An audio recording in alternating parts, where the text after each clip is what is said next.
Welcome to the Speak with People podcast, where we believe that healthy communication is the key to unlocking your leadership potential. We are the go-to resource for leaders looking to greatly improve their communication skills. Whether it's one-on-one interactions, team settings, public speaking, or your digital communication. By improving these skills, leaders can create stronger connections and drive positive change within their organization. Each and every episode, we sit down with leaders from various fields, just like you're grabbing a cup of coffee with them. We dive into real, practical conversations. Our goal is to help you transform your communication skills so you can lead more effectively, build stronger relationships, and make a lasting impact. So grab your favorite drink, settle in, and let's learn together. And then I will make sure our levels, everything looks great. You sound and look great. Boy, the Wi-Fi's, such a gift. We're able to have this conversation across the world. All right. Okay.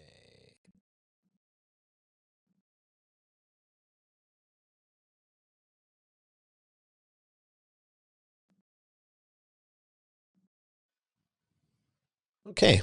All right. Everything sounding for you okay? Everything's fine. Okay. All right. Let's get started.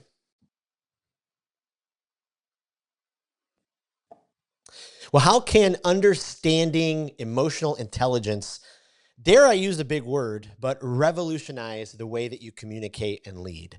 We talk a lot about emotional intelligence on the Speak with People podcast, and I am beyond honored today to have a guest with us who is a renowned expert, especially on emotional intelligence.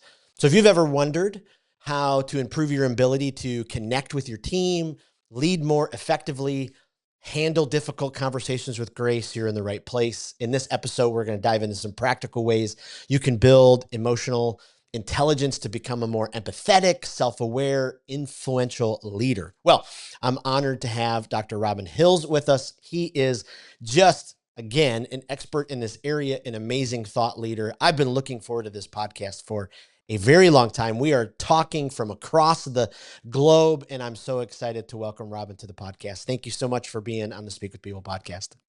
Jason, I'm honored to be a guest on your podcast. Thank you so much for this opportunity. Well, I love it. Before we hop into the questions, I would love if you took us, for a little dive into your story. Where are you from? What do you do? How did you get to this place in life? Sure, I'm an emotional intelligence coach, trainer, and facilitator, and I've been working in the field of people development all my career. Started off in pharmaceutical sales. How does that relate to emotional intelligence? Well, it's working with clients' emotions, and it's influencing and persuading people to change their behavior, but to do so in a way that they retain control. And it was vitally important for me to learn that lesson because I was influencing and persuading senior doctors, clinicians, physicians within the London teaching hospitals as a young man of 20 and 30. And I did find that at the time, some doctors were very easy and very willing to communicate, and some weren't. Now, why was that? I didn't know at the time because emotional intelligence hadn't been invented. It wasn't until I moved up to the Northwest to take a leadership role that I came across Daniel Goleman's books in the mid-90s that gave me the answers that I was seeking for. And I thought, oh, wouldn't it be wonderful to do something in this area? Well, I had to go through 2 or 3 redundancies in terms of losing my job and moving on from one company to another to decide, I could make myself redundant here. Let's work in a field that I really feel drawn towards, and that's people development. So I set up a business, EI for Change, and quite honestly, I've never looked back. Wow. Just absolutely amazing. I can remember the day I was working on an MBA, and in one of our classes, they handed us Primal Leadership by Daniel Goleman. And it was, I dare to say, life-changing. It really did kind of set a new trajectory. It is. I think Daniel Goleman is a brilliant individual. He's brought emotional intelligence to the public consciousness. I think one of the great things about Daniel Goldman, and it's not particularly positive. His writing style is dreadful. It's incredibly clunky, but that creates a great opportunity for me to actually take his ideas, distill them out, and present them to an audience in an understandable manner. So, I'm incredibly grateful to the man. I've never met him. There have been a couple of times when we've come very, very close to meeting. He won't know anything about that, and he won't know anything about me, but that's not important. What I've done is to take his ideas and the ideas of the academics that he has worked with and just brought them into the public consciousness, made them practical and made them pragmatic. Boy, I love it. At the time, I was working for an organization that was very top-down leadership, very lead through fear, lead through control. And I started reading it, and I went, "Wait a minute, you don't mean leadership has to be led out of fear and control? It can actually tap into people's positive emotions." Why do you think that organizations, companies, leaders, we get into this place where we feel like we've got to lead through aggressive force and control and almost sometimes manipulation and talking down to people? What do you think leads to places and people getting there? I think we've got to look back in history, and we've just got to look back to the Industrial Revolution, where people were doing jobs, menial tasks, and almost grateful for the opportunity to work and get paid for it. In those sort of situations, leadership was very top down in the way that you've described. Some were better at it than others. And then we went into the two world wars, and it was seen that militaristic leadership had a degree of success. And I think after the two world wars, those essences were brought into the work environment, and they seem to work. They seem to have a level of success. But we've moved on from that. And I think you and I have been very, very lucky in the fact that we've experienced this type of leadership, because we now know what doesn't work for us. Mm. And we can take the message out there to the big wide world to say, there is another way. And this is the way of the 21st century. And it's leading with emotional intelligence. Boy, that is so powerful and so profound. Maybe for our listeners who are new to this idea of emotional intelligence, could you define it? Could you kind of lay out a definition we can kind of wrap our minds around? And then why is it just so important for leaders Sure, today? sure. And I go back to Daniel Goldman's books, where I've looked for a definition and one doesn't exist. And he's written books called Emotional Intelligence. Well, what is it? It is an incredibly complex construct. Mm. And if anybody knows how to be emotionally intelligent, can you let me know? Because it is incredibly hard. To summarize it and to answer the question for your listeners, it's being smart. Excuse me. Emotional intelligence is being smart with your feelings. It's combining the way you think with your emotions in order to make good, authentic decisions and build up quality relationships. And if you focus in on that way, you're actually able to use and apply emotional intelligence and to take action. So, just to go back to the very basics, it's how are you feeling and how are you using those feelings to make the decisions through the rational thought processes that you engage as a leader to get the best out of the people that you work with. Wow.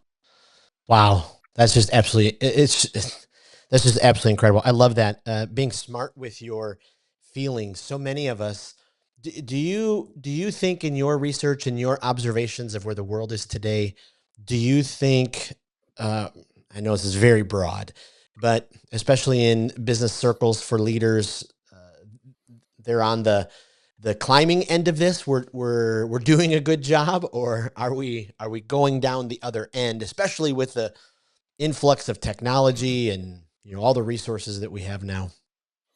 I think it depends upon who you speak to. It depends upon what organization you go into. Some get it, and some are applying it and doing really, really well, and some are trying to ignore it, and some are just not interested. So I think it's a spectrum. But if I was to hazard a guess, I think we're making good progress. Absolutely. Do you, with the companies or the research you've done, the leaders you've worked with, do you find any similar characteristics of leaders who are on the lookout to improve their emotional intelligence? Are Yeah, there, some areas that people can be, looking out for, or is it just, kind of random at times? no, I think there's much more of a structure to it than people think.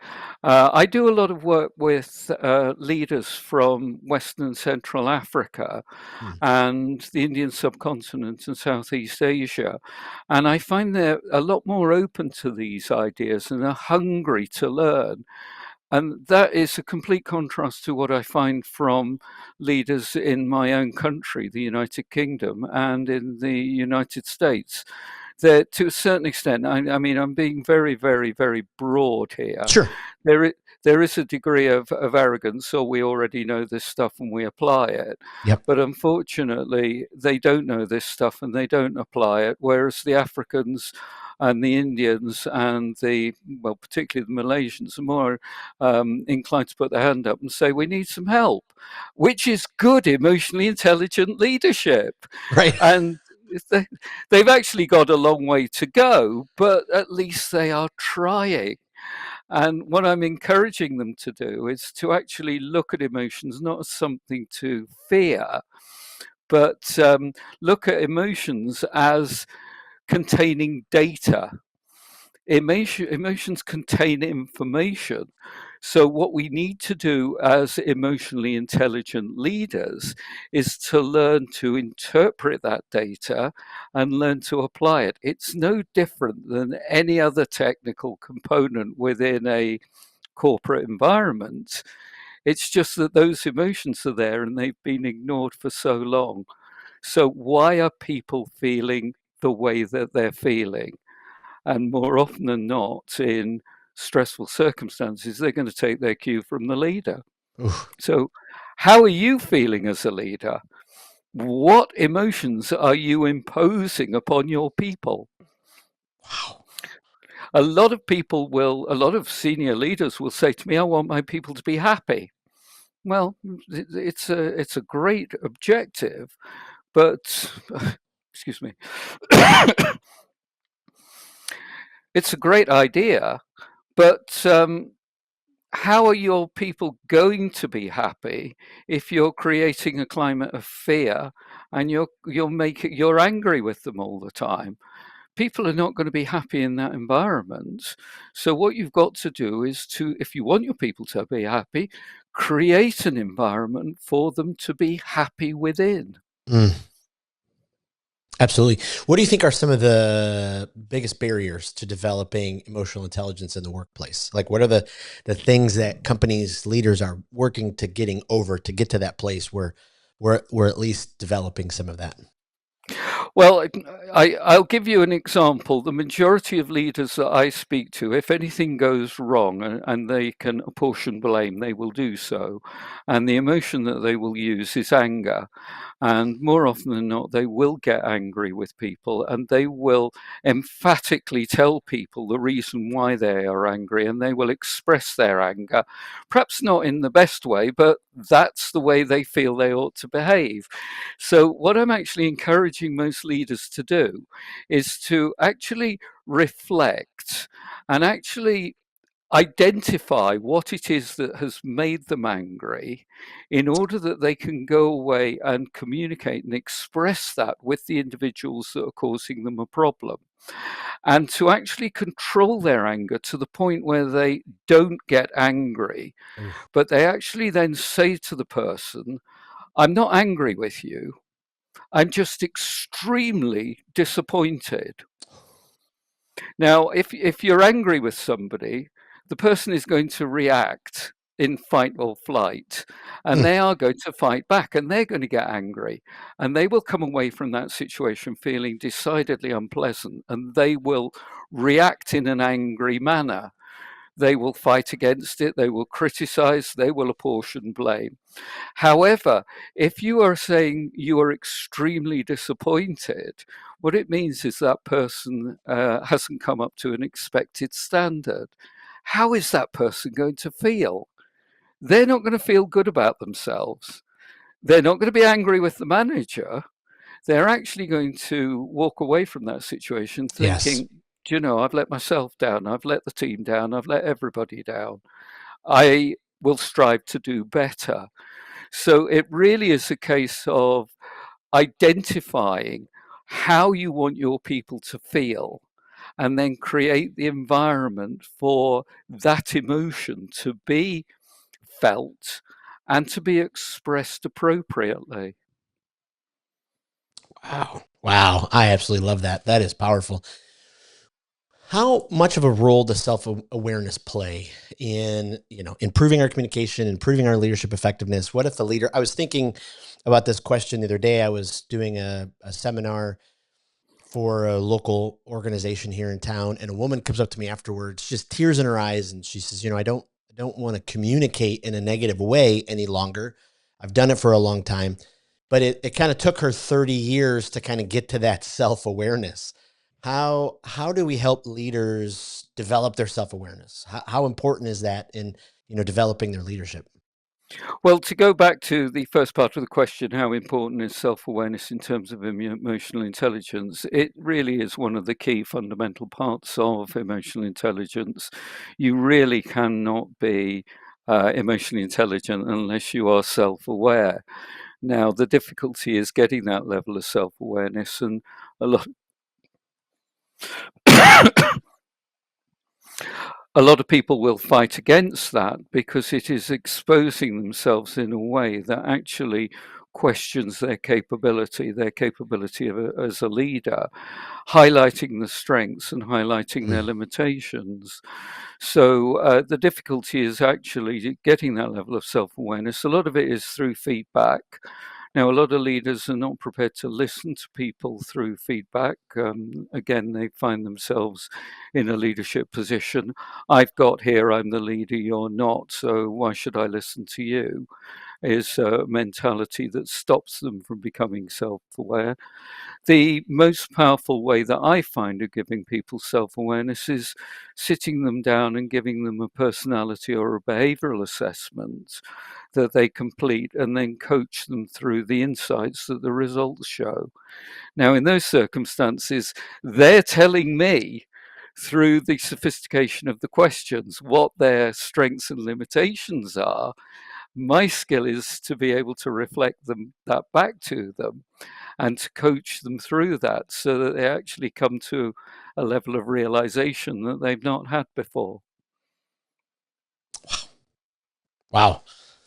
That is, yeah, that would be a a powerful step for many, many leaders to take. Is there a situation that you've run into, or a story or an example that you could use where you've seen kind of a challenging work situation transformed because the manager, the team has taken steps to improve their emotional intelligence?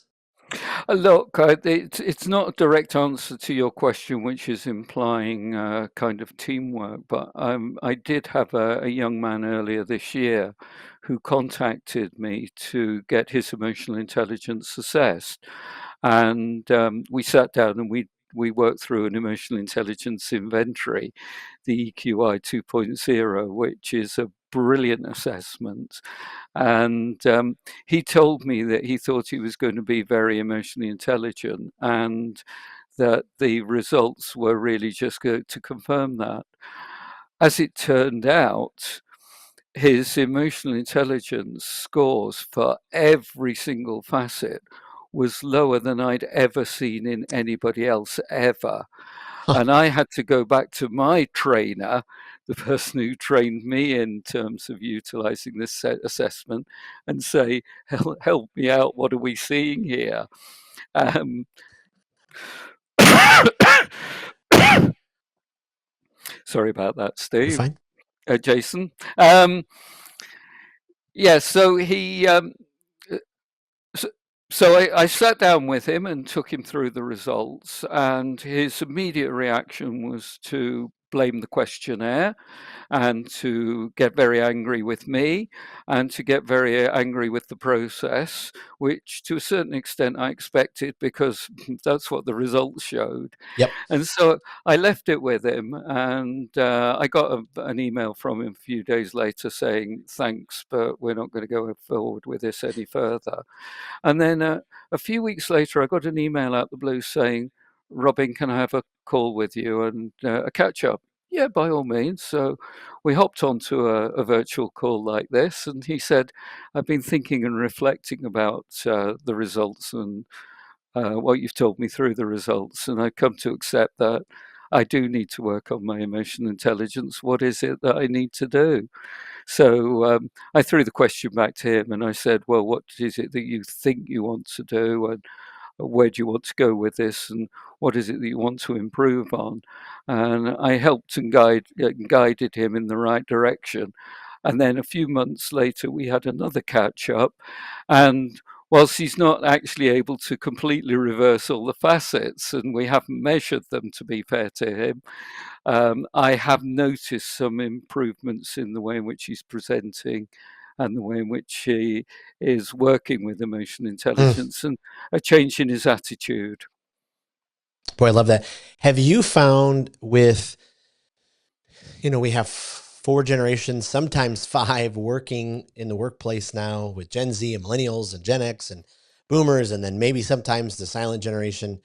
Have you found the younger generations start higher on the emotional intelligence scale because they've grown up with technology, they're digital natives, they're exposed to so much so soon, or has that not even registered? Is it different variables? It's an interesting question, and I think the answer is yes and no. Mm. And the reason being is I think within the educational system, emotions and emotional intelligence is starting to be recognized and taught and worked with. Unfortunately, it's very much in the kindergarten and in the early primary schools as we have here in the United Kingdom. And it seems as people move into secondary and university education, it's completely forgotten about. So I think the challenge for the educators are out there is to start to recognize and work with emotions more positively because they actually underpin learning. Then to go back to your question, are people more emotionally intelligent? They may be more emotionally aware. They may Mm. be a little bit more business savvy.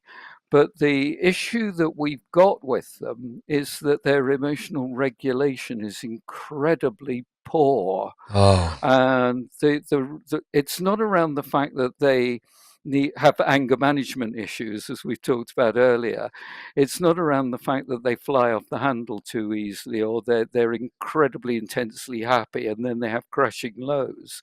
No, the issue is the technology itself, because most of these guys and girls in their very early 20s are surgically attached to their device. hmm.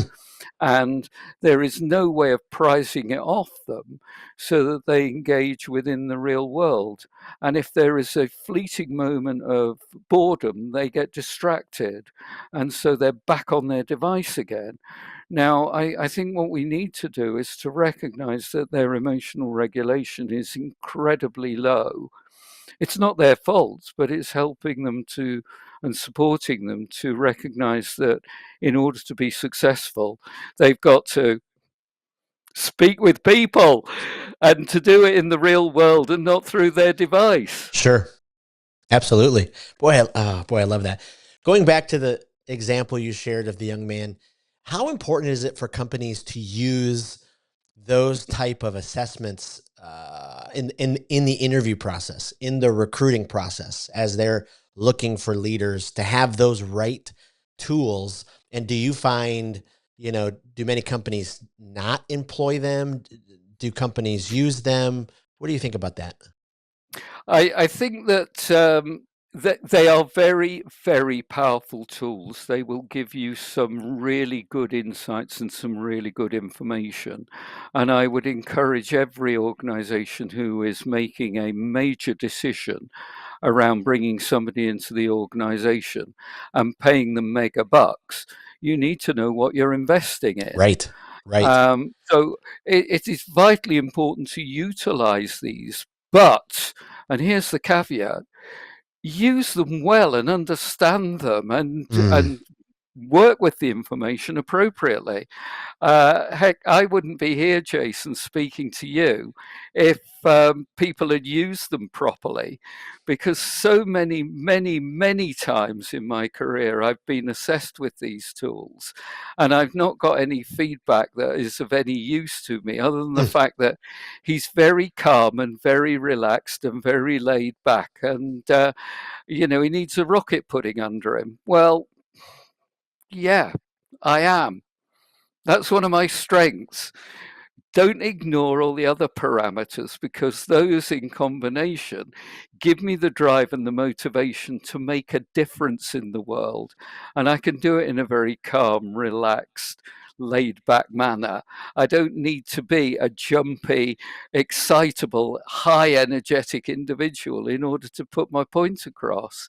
So I actually then became qualified to use a lot of these psychometrics because I thought, what's wrong with me?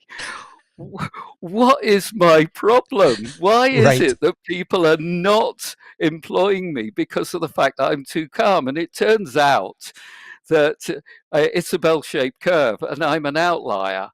I'm on one of the tails, so that there are, if there's 100 people in the room with a degree of emotional regulation like I've got, there'll be 99 people ahead of me who are a lot more neurotic and a lot less emotionally stable. So what I've got to do is just to accept, look, that's me. There's nothing I can do about it. It's locked. So that's my personality. Look at the other bits. Look at my openness, my conscientiousness, look at my extroversion, look at the way in which I work with people. That's the critical bit, not the fact that I'm a bit laid back. Absolutely. One of the themes that comes up pretty frequently on the podcast, especially with our communication and our leadership, is empathy. How important is empathy in fostering, strong relationships between teams and leaders? How important of a role is empathy with our emotional intelligence? Absolutely vital. We've been talking about awareness of self, which is self awareness.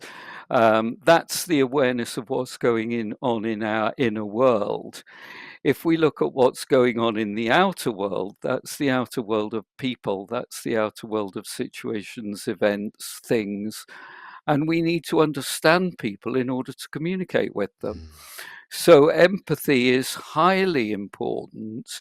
And what we need to do is to learn to see and think and feel the way that other people do. Oof. We don't necessarily have to agree with them. We just have to understand. And I think we're coming into a situation over the next few weeks where empathy is going to be absolutely vital. Mm, There, I'm referring to American politics, and I sure. make no apology. I make no apologies for this. Here's somebody from the United Kingdom who has no influence here whatsoever, but people have different opinions, and people are very, very, very divided on the political spectrum. Now, without putting myself on the political spectrum, it's important to understand why people think and believe and behave the way that they do. You don't have to agree, you just have to understand. Mm. And I think the understanding part is being missed because people disagree.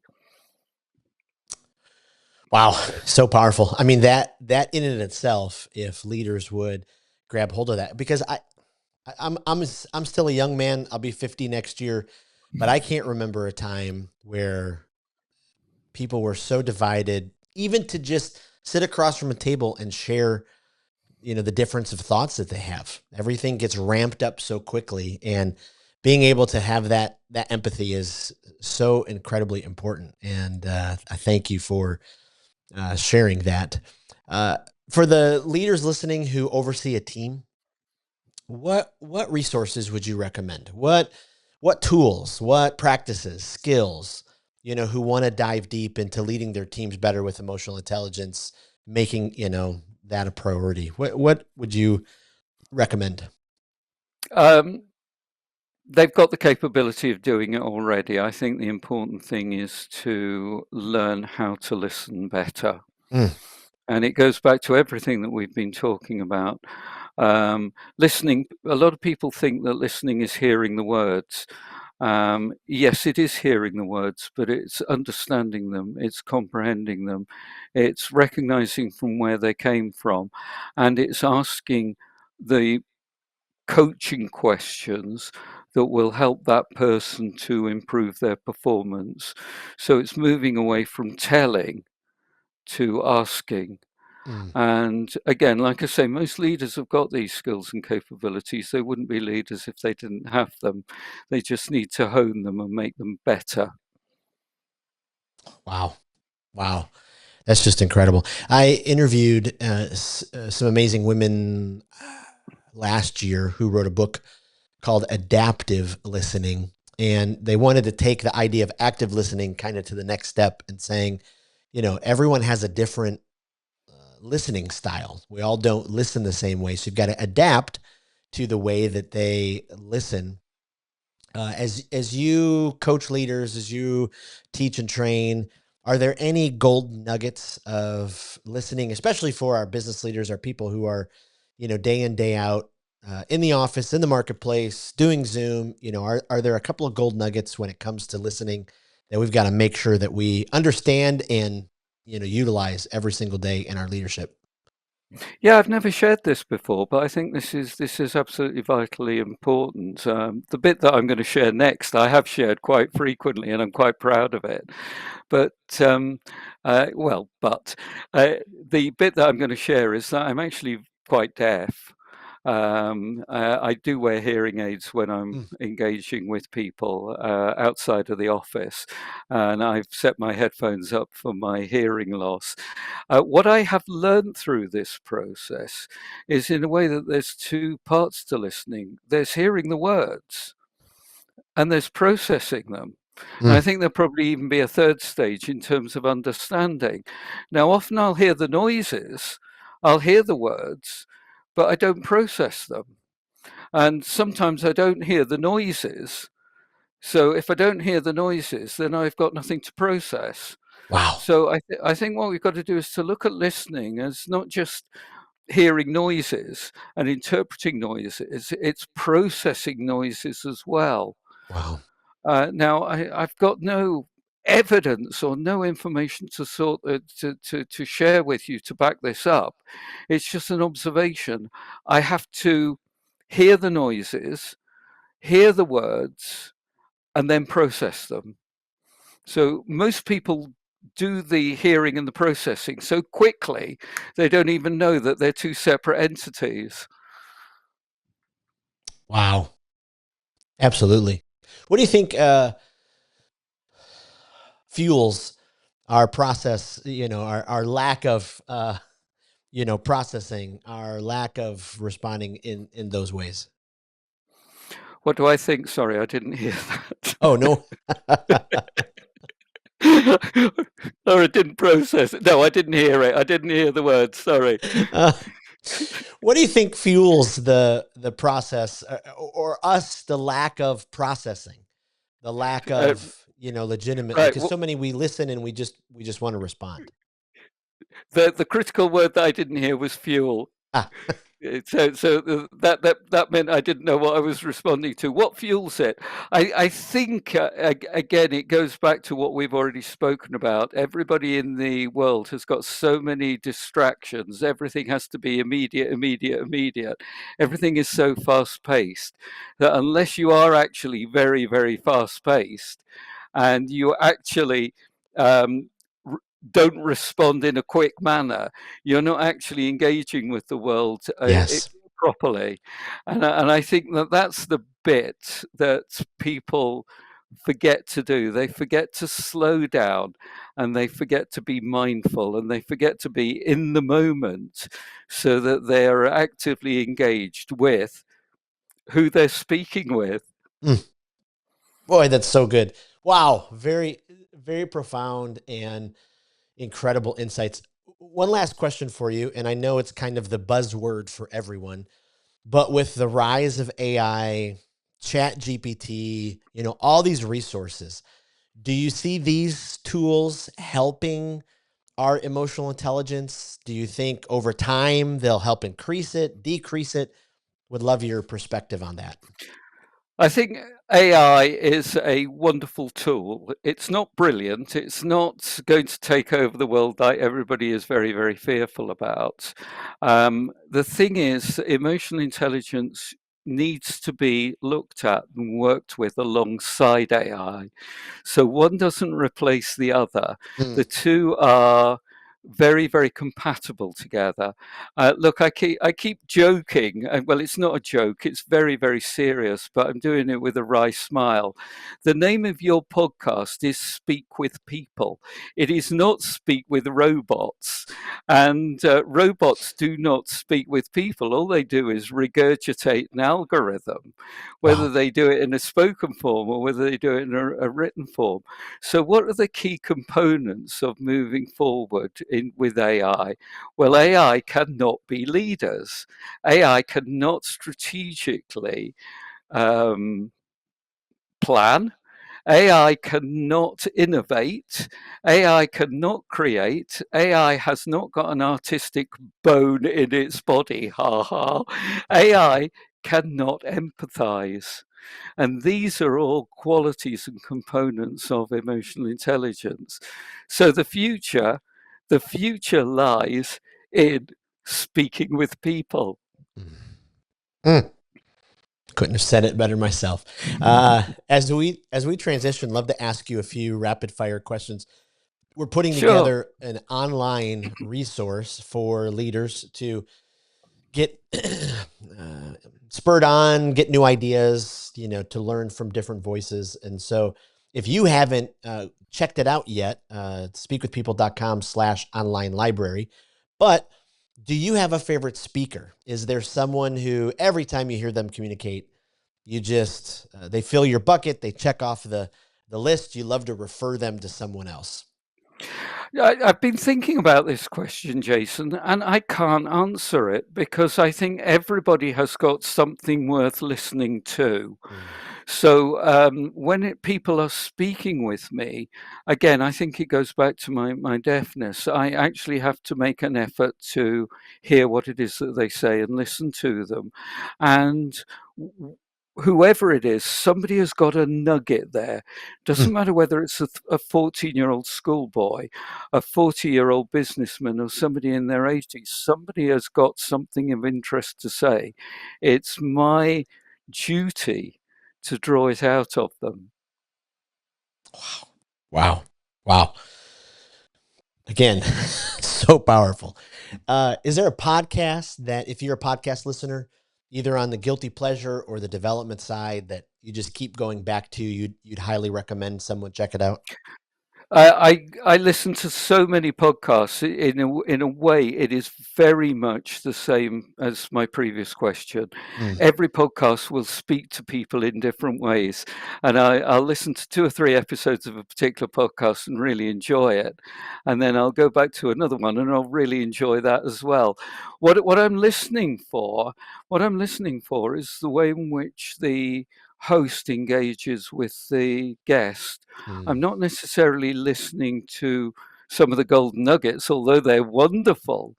I listen to that interaction, and I think, as a podcast guest, a professional podcast guest, I hasten to add, what I'm listening for are tips. So that when I'm actually engaging on a podcast, I can do it better from my perspective. Wow. I love So that. again, I'm sorry, I'm not No. answering your question. No, I love it. I love that perspective. And then lastly, is there a book that you'd recommend every leader needs to read? Now, I have given this some thought, and I have got a specific book, so I'm not going to come out with the bland answer again. Oh, they've all got insights and all that. I was in Greece on holiday earlier this year, and it was an archaeological tour, and we went to a lot of archaeological museums. Greek ancient history is of limited interest to me whatsoever. It's Mm. something that I wanted to immerse myself in, and I had a thoroughly wonderful time because I went in with no preconceived ideas. And in one of the museums, there was a book, and got it here, and it's by Aristotle on happiness. Mm. It's part of his ethics book. And what it says is that happiness is not a comfortable state of well being, but an energetic and carefully considered endeavor to lead a rich and meaningful life. And I thought, I need to read this book. Now, a lot of it is Aristotle's thought processes being dumped down onto paper, and it's been translated. So you've got the nuances of the translator in there, and you've got the differences in terms of what the English language and the ancient Greek language are trying to communicate. But there's a lot of interesting stuff in there that I really am thoroughly enjoying and distilling out, and it makes me think. And quite honestly, what Aristotle had to say is very, very relevant to today's world. Wow. Wow, I love that. We will put that in the library. Where can we send our listeners to find out more about you, your business, everything that you provide? Sorry about that. Listeners can find me at eiforchange.com. They can contact me, Robin at ei4change. That's ei number 4change.com. And I'm readily available on LinkedIn. Just put in Robin Hills, and I hopefully will come up as one of the top contributors on LinkedIn. Feel free to contact me at any time. Feel free to ask me anything, and feel free to just immerse yourself in all the free resources that are available through the website. And I will point people to my digital magazine, ei-matters.com, because this podcast will be posted on that within the magazine a number of times over the coming months. Oh, goodness. I love it. We'll put all of that in the show notes and the episode webpage and our Facebook group and email. This has been incredible. Thank you so much. I know your insights, your wisdom has greatly impacted me. I took a few pages of notes, and I can't wait for our listeners to listen to this as well. Thank you again. It's been my pleasure. Thank you, Jason. Thank you for listening to the Speak with People podcast, where we believe that healthy communication is the key to unlocking your leadership potential. Thank you for leaving a review on Apple Podcasts or Spotify. And thank you for every like and every comment. Every single time you cut and copy a link and send it to a coworker or a friend, it absolutely means the world, and it helps each other transform our communication skills. Lastly, don't forget about a great resource that's available to you: our communication skills library. At the end of every episode, we ask each guest their favorite speaker, their favorite podcast, their favorite book, and we've compiled all of those resources together to give you an amazing library to continue your growth and development. Thank you again for being a listener and for being a part of the Speak with People community.